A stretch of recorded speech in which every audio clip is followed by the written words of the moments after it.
சமாரம்பாம் யதிசேகரமத்யமாம் லக்ஷ்மீவல்லபபர்யந்தாம் வந்தே குருபரம்பராம். ஆழ்வார்கள் வாழி அருளிச் செயல் வாழி தாழ்வாதுமில் குறவர்தாம் வாழி ஏழ்வாறுமுய்ய அவர்களுரைத்தவைகள்தாம் வாழி செய்யமறை தன்னுடனே சேர்ந்து அகலகில்லே நிறையுமென்னு அலர்மேல் மங்கை உரை மார்பா நிகரில் புகழாய் உலகம் உன்னுடையாய் என்ன யாழ்வானே.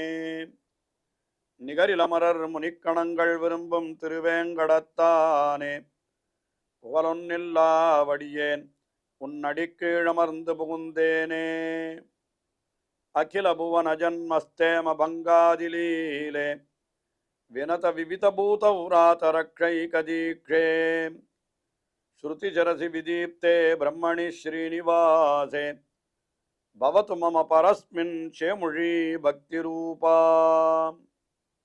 ஸ்ரீமான் வெங்கடநாதார்ய கவிதார்க்கிகேசரி வேதாந்தாச்சார்யவர்யோ மே சந்நிதத்தாம் சதா ஹிருதி.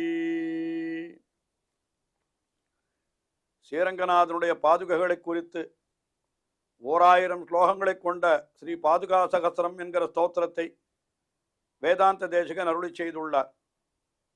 ஒவ்வொரு ஸ்லோகத்திலேயும் எம்பெருமானுடைய பாதுகையினுடைய பெருமைகள் பல்வேறு விதத்திலே எடுத்துரைக்கப்படுகின்றன. அதையும் பல பல பகுதிகளாக வகுத்து அந்தந்த விஷயங்களை மட்டும் தொகுத்து மிக அழகாக காட்டுகிறார். அதிலே இப்பொழுது நாம் இந்த சிருங்கார பத்ததி என்கிற ஒரு பகுதியில் இருக்கக்கூடிய ஸ்லோகங்களை நாம் அனுபவித்து வருகிறோம். சிருங்கார பத்ததி எம்பெருமான் ஏகாந்தமாக பள்ளியறையிலே மிகவும் இன்பமாக இருக்கக்கூடிய காலம். அந்த காலத்திலேயும் அந்த பாதுகை அவனை பிரியாமல் இருக்கிறது என்கிற அந்த விஷயத்தைத்தான் இந்த பத்ததியிலே அனுபவிக்கிறார். இப்பொழுது நாம் பாதுகா சகஸ்ரத்திலே 254வது ஸ்லோகத்தை பார்க்கிறோம். இந்த 254வது ஸ்லோகத்திலே என்ன தெரிவிக்கிறார்? எம்பெருமான் அந்தப்புரத்திற்கு எழுந்தருளுகிற பொழுது அவனோடு கூட நீயும் இருக்கிறாய். நீயும் என்னால் பாதுகையை சமர்ப்பித்துக் கொண்டு எழுந்தருளுகிறான். ஆனால் பாதுகை என்கிறது பாதுகையாக சொல்லப்படாமல் பாதுகா தேவி என்பது போல சொல்லப்படுகிறது. அப்படி பாதுகா தேவியோடு அவன் எழுந்தருளுகிற பொழுது அந்தப்புரத்தில் இருக்கிற மற்ற ஸ்திரீகள் எல்லாம் உன்னை தங்களுடைய கடைக்கண்களாலே பார்க்கிறார்கள். என்ன பாக்கியம் இவளுக்கு! நாம் அவ்வப்பொழுதுதான் எம்பெருமானை பார்க்கிறோம். இவள் பாதுகாதேவி எப்பொழுதும் எம்பெருமானோடு கூடவே இருக்கிறாளே. முன்னால ஸ்லோகத்தில் சொன்னார் அல்லவா, பாதுகை அந்தப்புரத்துக்கு எழுந்தொழுகிற பொழுதும் அவன் சமர்ப்பித்துக் கொண்டு வருகிறான். சுத்தாந்த புத்தா பூர்வம் பரஸ்தாதி என்று 2 திரும்பி எழுந்தொழுகிற பொழுதும் பாதுகையை சமர்ப்பித்துக் கொண்டு எழுந்தொழுகிறான் என்கிறபடியினாலே அப்படிப்பட்ட அந்த பாதுகையினுடைய ஒரு பாக்கியத்தை நினைத்து அவர்களெல்லாம் கொண்டாடி கொண்டு உன்னை பார்க்கிறார்கள் என்பது போல இந்த 254வது ஸ்லோகத்திலே அருளி செய்கிறார்.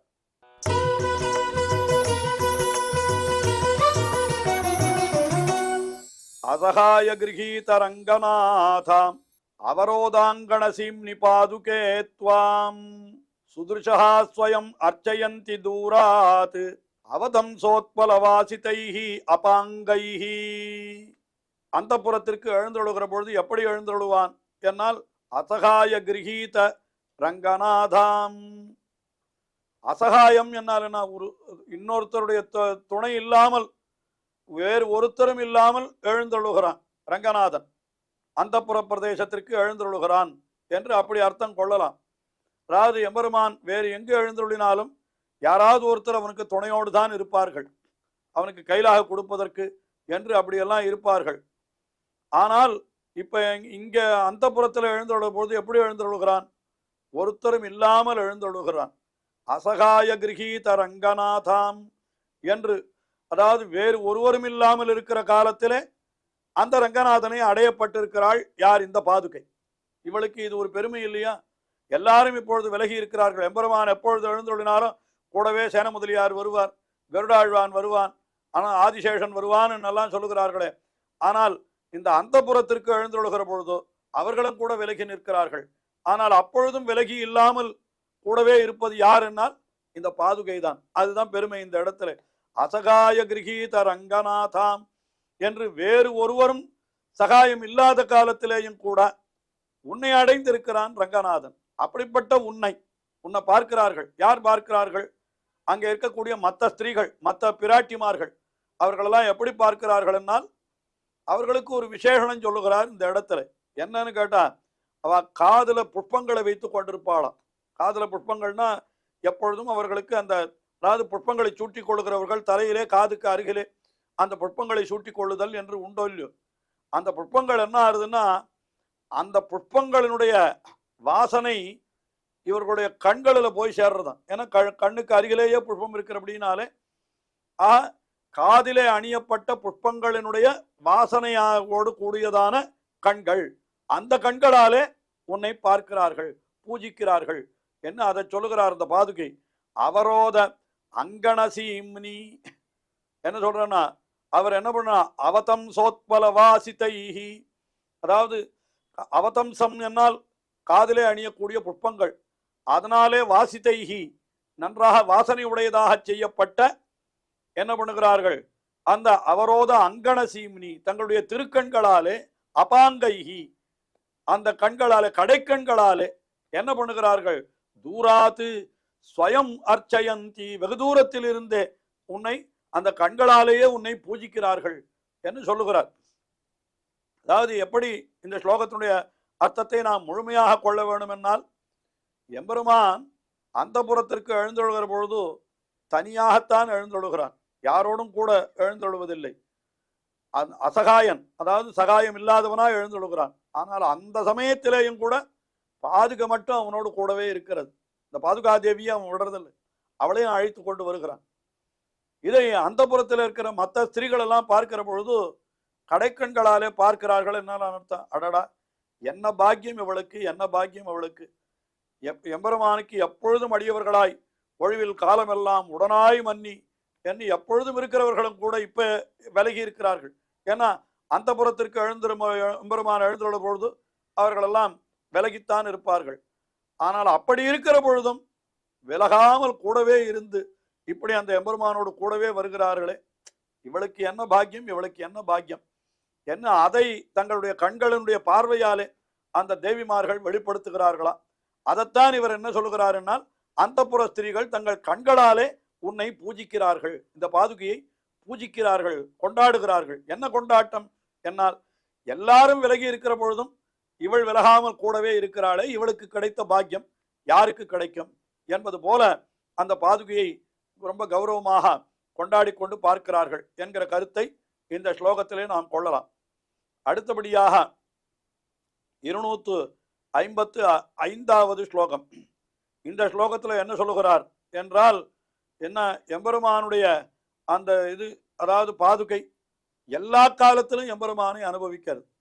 ஒரு காலத்திலும், அதாவது எம்பெருமான் அந்த புறத்திற்கு எழுந்தொழுகிற பொழுது தன்னுடைய ஆபரணங்களை எல்லாம் கூட கழட்டி வைத்து விடுகிறான். ஆனால் அந்த சமயத்திலேயும் இவள் கூடவே இருந்து அந்த திருக்கோலத்தையும் அனுபவிக்கிறது இவளுடைய பாக்கியம் இல்லையா, பாதுகா தேவியினுடைய பாக்கியம், அதை சொல்லுகிறார்.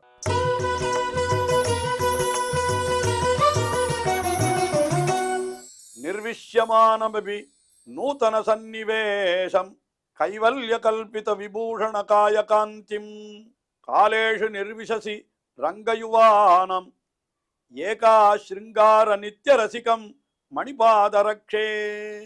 எம்பெருமான் அந்த புறத்திற்கு எழுந்தொழுகிறான். மணிபாதரக்ஷே, அப்படி எழுந்தொழுகிற பொழுது அவன் எப்படி இருக்கிறான்னு கேட்டா, நிர்விஷ்யமானமபி நன்றாக அனுபவிக்கப்பட்டிருந்தாலும் கூட அவனுடைய நூதன சந்நிவேசம், அவனுடைய திருமேனி அழகு இருக்கிறதே, இப்பொழுதுதான் பார்க்கிறோம் என்று சொல்லுவது போல அப்பொழுதைக்கு அப்பொழுது புதிதாக தோன்றக்கூடிய அப்படிப்பட்ட திருமேனி.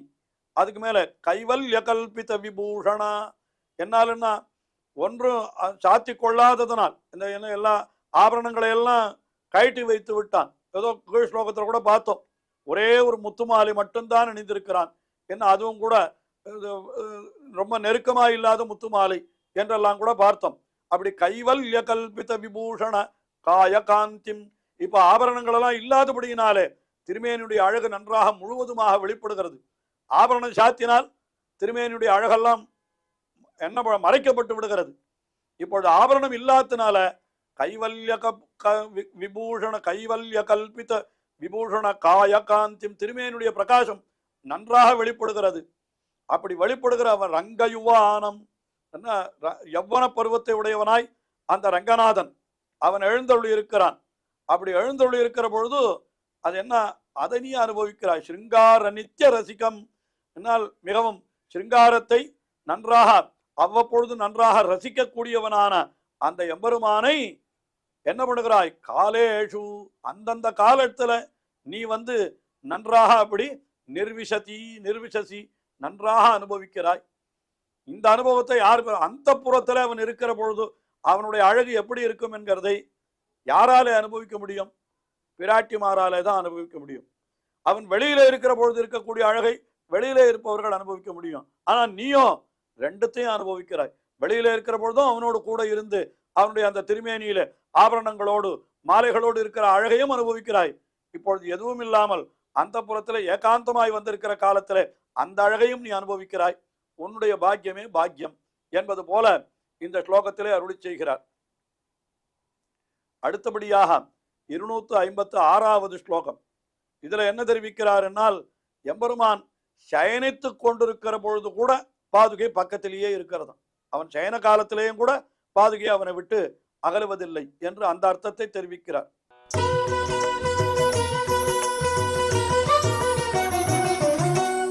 நித்ராயிதஸ்ய கமிதுஹு மணிபாதுகே த்வம் பர்யங்கிகா பரிசரம் பிரதிபத்யமானா சுவாசானில பிரச்சலிதேன பஜஸ்ய பீக்ஷணம் நாபீ சரோஜரசசா நவமங்கராகம். நித்ராயிதஸ்ய கமிதுஹு, தூங்கறதுக்காக எம்பெருமான் எழுந்தொழுகிறான். அப்பொழுது ஹே மணிபாதுகே, நீ எங்கே இருக்கிறாய்? பர்யங்கிகா பரிசரம், அந்த கட்டலுக்கு பக்கத்திலேயே இருக்கிறாய் நீ. ஆதிசேஷனாகிற படுக்கை அதுக்கு பக்கத்திலேயே இந்த பாதுகையும் வைத்திருக்கிறான் எம்பெருமான். அதனால பர்யங்கிகா பரிசரம் பிரதிபத்யமானா, அங்கே எழுந்துள்ள பண்ணப்பட்டிருக்கிறாய் நீ. அந்த சமயத்துல எம்பெருமான் உறங்கி கிடக்கிற காலத்துல, அதாவது தூங்குகிற காலம், எம்பெருமானுக்கு தூக்கம் என்கிறது கிடையாது. உறங்குவான் போல் யோகு செய்த பெருமான் என்று அவன் யோக நித்திரை தான் என்று சொல்ல வேண்டும். அந்த சமயத்திலேயும் என்ன பண்ணுகிறான்? சுவாசானில பிரச்சலித்தேனா, எம்பெருமானுடைய பெருமூச்சு காத்து, மூச்சு காத்து வருகிறது இல்லையோ, அந்த மூச்சு காத்து வருகிற பொழுது அந்த மூச்சு காத்தினாலே என்ன ஆகிறதுன்னு கேட்டான், எம்பெருமானுடைய நாபி சரோஜரஜசா, நாபி சரோஜம் என்னால் எம்பெருமானுடைய திருநாபி கமலத்திலே இருக்கக்கூடிய தாமரை, அந்த தாமரையிலே இந்த மகரந்த துகள் இருக்கும். எம்பெருமானுடைய மூச்சு காத்து பட்டால் என்ன ஆகும்? அந்த மகரந்த துகள் எல்லாம் அதுல இருந்து வெளிப்படும். அந்த காத்துல அது அடித்து கொண்டு போறது இல்லையோ, அது நேர எங்க பண்ணுகிறதுன்னு கேட்டா நவமங்கராகம் பஜஸ்ய பீக்ஷணம், அது என்ன பண்ணுகிறதுன்னு கேட்டா உன்னுடைய உடம்பிலே, அதாவது இந்த பாதுகையினுடைய மேலே அந்த பெருமாளுடைய மூச்சு காத்து, ரங்கநாதனுடைய மூச்சு காத்திலிருந்து வெளிப்பட்ட மூச்சு காத்தினாலே தாமரை பூவிலிருந்து வெளிப்பட்ட அந்த மகரந்த துகள்கள் இந்த பாதுகை மேல வந்து விழுகிறதாம். அது எப்படி இருக்கிறதுன்னு கேட்டா, ஏற்கனவே பாதுகைக்கு சந்தன பூச்சு எம்பெருமான் பண்ணி விட்டான். அது கீழே ஒரு ஸ்லோகத்துல பார்த்தோம். இப்பொழுது மறுபடியும் நவமங்கராகம், மறுபடியும் இன்னொரு சந்தன பூச்சு அந்த பாதுகைக்கு பட்டார் போல ஏற்படுகிறது. அதாவது எம்பெருமான் சயனித்திருக்கிறான். சயனித்திருக்கிற காலத்துல பக்கத்திலேயே பாதுகை எழுந்துள்ள பண்ணப்பட்டிருக்கிறது. அப்படி பாதுகை எழுந்துள்ள பண்ணப்பட்டிருந்தாலும் எம்பெருமான் அந்த சயனித்திருக்கிற காலத்திலே மூச்சு விடுகிறான் அல்லவா, அந்த மூச்சினுடைய காத்து பட்டு எம்பெருமானுடைய திருநாபியில இருக்கக்கூடிய தாமரையில இருக்கக்கூடிய மகரந்த துகள்கள் எல்லாம் அந்த காத்தினாலே புறப்பட்டு நேர இந்த பாதுகை மீது வந்து விழுகிறது. அது எப்படி இருக்கிறதுன்னா, பாதுகைக்கு மறுபடியும் இன்னொரு முறை சந்தனம் பூசினார் போலே அப்படி ஆகிறது என்று அறிவிக்கிறார். ஆக இதனால என்ன தெரிவிக்கப்படுகிறது என்னால், எம்பெருமானுடைய மூச்சு காத்து படும் அளவுக்கு அவனுடைய அருகிலேயே இந்த பாதுகை இருந்து கொண்டு அவனை அனுபவிக்கிறது. என்னால் என்ன பாக்கியம் அது! எம்பெருமான் வெளியிலே நடந்து செல்லுகிற பொழுது இருக்கிறது ஆச்சரியம் இல்லை, அந்த புறத்திலே இருக்கிற பொழுது, அதிலேயும் எம்பெருமான் சயனித்திருக்கிற பொழுதும் அவனுடைய அருகிலேயே இந்த பாதுகை இருக்கிறதே, இதுதான் எம்பெருமானை விட்டு ஒரு நொடி பொழுதும் பிரியாமல் இருக்கிறது என்கிற அந்த கருத்தை இந்த ஸ்லோகத்திலே அருளி செய்தார் என்றே நாம் அனுபவிக்கலாம். தொடர்ந்து அனுபவிப்போம். ஸ்ரீயக்காந்தாய கல்யாண நிதயே நிதயேர்த்தினாம் ஸ்ரீவேங்கடநிவாசாய ஸ்ரீனிவாசாய மங்களம். ஸ்ரீமத் சுந்தரஜாமா திருமுனிமானசவாசினே சர்வலோக நிவாசாய ஸ்ரீனிவாசாய மங்களம்.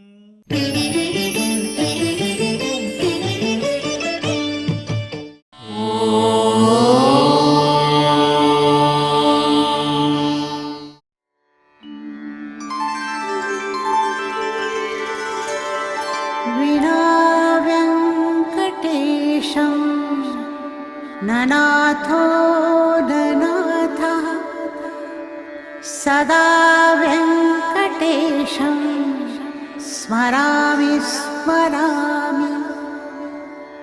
हरे व्यङ्कटेश प्रसीद प्रसीद. प्रियं वेङ्कटेश प्रयच्छ प्रयच्छ.